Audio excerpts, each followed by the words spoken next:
नमस्कार साथियों इस वर्ष सभी कक्षाओं का रिजल्ट अलग अलग तरीके से तैयार किया जा रहा है। जिसमें आप देखेंगे तो 5वीं 8वीं का ऑनलाइन तैयार हो रहा है। तीसरी चौथी छठी 7वीं का हमने पूर्व में देखा था किस प्रकार से तैयार आपको करना है, उसके पेपर आपको प्राप्त होंगे, उसकी परीक्षा होगी। और कक्षा 1 और 2 का मूल्यांकन आपको अलग तरीके से करना है। तो उसी के बारे में हम चर्चा करेंगे कि कक्षा 1 और 2 का मूल्यांकन आप किस प्रकार से करेंगे, मूल्यांकन वर्कशीट पर किस प्रकार से कार्य करना है और अंकों का विभाजन किस प्रकार से करना है। तो चलिए साथियों जान लेते हैं क्या है पूरी प्रक्रिया।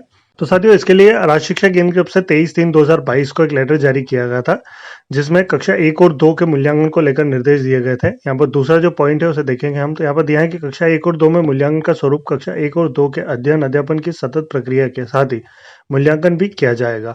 कक्षा 1 और 2 के बच्चों का मूल्यांकन शालाओं में उपलब्ध कराई गई अभ्यास पुस्तिका में सतत आकलन मूल्यांकन वर्कशीट विषय हिंदी, अंग्रेजी, गणित के आधार पर किया जाएगा। कक्षा 1 और 2 हेतु मराठी विषय या उर्दू विषय की आकलन वर्कशीट राज्य स्तर से जिलों को उपलब्ध कराई जाएगी। मराठी व उर्दू विषय के लिए कक्षा 1 और 2 की एकीकृत वर्कशीट होगी, अर्थात कक्षावार पृथक पृथक नहीं होगी। मूल्यांकन अभ्यास पुस्तिका संलग्न आकलन वर्कशीट में प्रत्येक विषय का पूर्णांक 100 अंक का होगा। यानी आपका जो कक्षा 1 और 2 का जो पूर्णांक है प्रत्येक विषय का वो 100 अंक का यहाँ पर बताया गया है। प्रत्येक विषय का 100 अंक का होगा। जो मूल्यांकन वर्कशीट है उसे आपको 100 अंक के आधार पर डिवाइड करना रहेगा। उसके पश्चात यहाँ पर दिया गया है अभ्यास पुस्तिका यानी वर्कबुक कक्षा 1 और 2 में दी गई अभ्यास वर्कशीट व मूल्यांकन वर्कशीट कार्य की प्रक्रिया। साथियों उसमें दो प्रकार की वर्कशीट है, पहला है अभ्यास वर्कशीट और दूसरा मूल्यांकन वर्कशीट।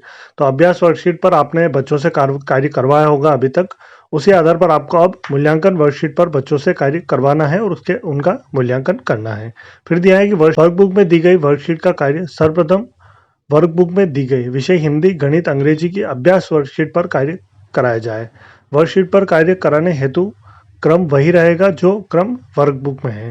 तो इसमें बताया गया जो वर्कशीट है, जो आपको फर्स्ट में वर्कशीट मिलेगी वो आपको बच्चों से हल करवाना है और उसमें आपको बच्चों को सिखाना था और वो बच्चों से हल करवाना था। उसके पश्चात जो मूल्यांकन वर्कशीट है उस पर आपको अब बच्चों से कार्य करवाना है। उसके संबंध में यहाँ पर दिया है कि वर्कबुक में दी गई मूल्यांकन वर्कशीट पर कार्य इसके बाद 14 मार्च 2022 से 25 मार्च 2022 की अवधि में शाला में ही मूल्यांकन वर्कशीट पर कार्य कराया जाए। शाला को स्वतंत्रता रहेगी कि कक्षा 1 और 2 के विषयवार मूल्यांकन हेतु विद्यालय स्तर पर टाइम टेबल तैयार करें तथा इसके आधार पर विद्यार्थियों से मूल्यांकन वर्कशीट पर शाला में कार्य करवाएं। यानी इसमें 14 से 25 का टाइम दिया गया था, लेकिन फिर दिया गया था कि इसमें कि शाला स्तर पर आप टाइम टेबल तैयार कर सकते हैं, यानी बच्चों को कब आपको बुलाना है कक्षा 1 और 2 के और उनसे मूल्यांकन वर्कशीट भरवाना है और उनका मूल्यांकन करना है।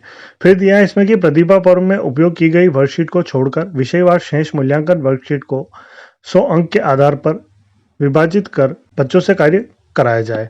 यानी आपने जो मूल्यांकन वर्कशीट है उसमें से हमने कुछ वर्कशीट प्रतिभा पर्व मूल्यांकन के लिए उपयोग की थी, जिसको हल कराकर हमने बच्चों का प्रतिभा पर्व का मूल्यांकन किया था। तो इसमें प्रत्येक विषय से हमने 5-5 जो वर्कशीट है यानी जो मूल्यांकन वर्कशीट है वो हमने प्रतिभा पर्व में बच्चों से हल करवाई थी। तो शेष जो बची हैं यानी कुछ विषयों में 14 है, किसी विषय में 17 है, किसी में 9 है। तो उसमें जो फर्स्ट की जो 5 है वो आप हल हो चुकी हैं, वो मूल्य अपने प्रतिभा पर्व मूल्यांकन में आपने हल करवा दी होगी। उसके पश्चात जो बची हुई हैं उसे आपको वार्षिक मूल्यांकन में हल करवाना है और उसे 100 अंक के आधार पर आपको विभाजित करना है। उसके पश्चात दिया है मूल्यांकन वर्कशीट की जांच करना। विषयवार समस्त वर्कशीट पर कार्य पूर्ण होने के बाद पूर्ण वर्कबुक को बच्चों से शाला में जमा कर लिया जाएगा। इसके बाद वर्कशीट की जांच 13 अप्रैल के पूर्व अनिवार्यतः कर ली जाए। पूर्णांक में से विषयवार प्राप्तांक मूल्यांकन अभिलेख में अंकित किए जाएं व बच्चों का परीक्षा परिणाम तैयार किया जाए। तो साथियों इस प्रकार से आपको ये मूल्यांकन वर्कशीट जो है इसमें वो आपको इसमें भरवाना है। जो पहले जो है वो अभ्यास वर्कशीट है वो आपने पहले बच्चों से भरवा ली होगी, लेकिन अभी जो आपको मूल्यांकन करना है इसके लिए आपको जो लास्ट में मूल्यांकन वर्कशीट दी होगी, आप उसमें देखेंगे लास्ट में आपको मूल्यांकन वर्कशीट लिखकर दिया होगा। तो वो मूल्यांकन वर्कशीट आपको अभी बच्चों से भरवाना है और उसे जांच कर बच्चों का मूल्यांकन आपको करना है। इसके पश्चात जो हमारा परीक्षा परिणाम है या जो रिजल्ट है वो किस प्रकार से बनाना है, प्रगति पत्रक किस प्रकार से भरना है, इसके संबंध में हमने पूर्व में 2 वीडियो अपलोड किए थे, तो वो आप देख सकते हैं, उसमें संपूर्ण जानकारी है। आज का जानकारी अच्छी लगी हो तो वीडियो को शेयर करें, लाइक करें। धन्यवाद साथियों इसी प्रकार की अपडेट्स और जानकारी के लिए हमारे चैनल से जुड़े रहिए। अगर आपने अभी तक चैनल सब्सक्राइब नहीं किया हो तो प्लीज़ पहले चैनल सब्सक्राइब कर लो और पास में जो बेल आइकन उस ऑल पर सेट कर दे ताकि आपको हमारा नए वीडियो नोटिफिकेशन प्राप्त हो पाए।